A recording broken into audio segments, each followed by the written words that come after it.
Okay, let's dive right into this explainer. Today we're looking at something absolutely wild, a massive engineering pivot. We're examining how Huawei is literally attempting to rewrite the physical rules of semiconductor design. Why? Well, basically to bypass global export sanctions. You see, for years now, the West built this massive export control wall, right? The goal was to restrict China's access to hyper-advanced EUV lithography tools. But Huawei's proposed response is all about lateral thinking. Their whole philosophy right now boils down to this. What if we just stop playing the game that you built the wall around? Which brings us to hitting the chip wall, looking at the physics and the sanctions. To really get why this pivot is happening, we have to recognize that the traditional 50-year-old game of Moore's Law has physically hit a wall. Get this. In modern systems, a staggering 80% of a chip's energy isn't even spent computing data. 80%. It's just wasted overcoming parasitic resistance, literally just shoving data across tangled metal wires. It turns out the actual transistor is no longer the bottleneck. The commute is. And that realization right there is the foundation of Huawei's newly announced Tau scaling law.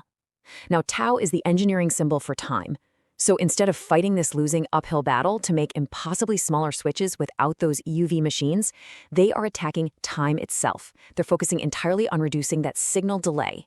Let's look at exactly how they do this with 3D logic folding or tunneling sideways. The absolute physical centerpiece of this strategy relies on completely altering how a signal actually travels.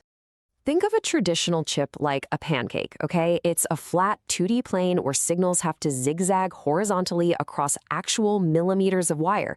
It's a long trip. Huawei's approach is more like going upstairs. By folding those critical logic paths and stacking them vertically, the signal only travels a few microns up or down. That drastically cuts down resistance. It's a real game changer.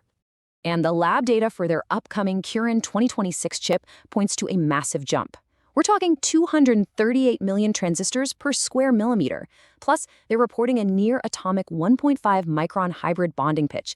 To put that into perspective, the industry standard right now is 9 microns. So 1.5 is unbelievably dense, and it aims to create this completely seamless, continuous circuit fabric. But wait, time for a reality check on heat and yield. Despite all this ambition, as an objective explainer, we have to look at the brutal physics here. Industry analysts remain highly skeptical of these claims, and honestly, for very good reason. Managing the thermal density, the heat, of two stacked, power-burning active logic layers inside a fanless smartphone, that is incredibly difficult. It's practically an oven in there. On top of that, these layers require perfect alignment. A single speck of dust, literally anything larger than 1 micron, can completely destroy these microscopic vertical bonds, and that seriously threatens manufacturing yields. So finally, redrawing the map and the 2031 horizon.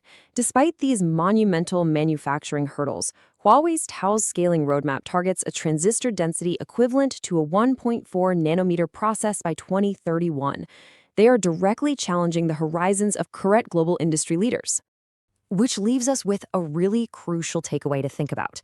If logic folding successfully scrambles the math of chip density and actually proves viable at scale, the entire global tech industry is going to be forced to reevaluate traditional export controls. I mean, if a company can simply tunnel sideways through the physics of chip design, what are those walls even for?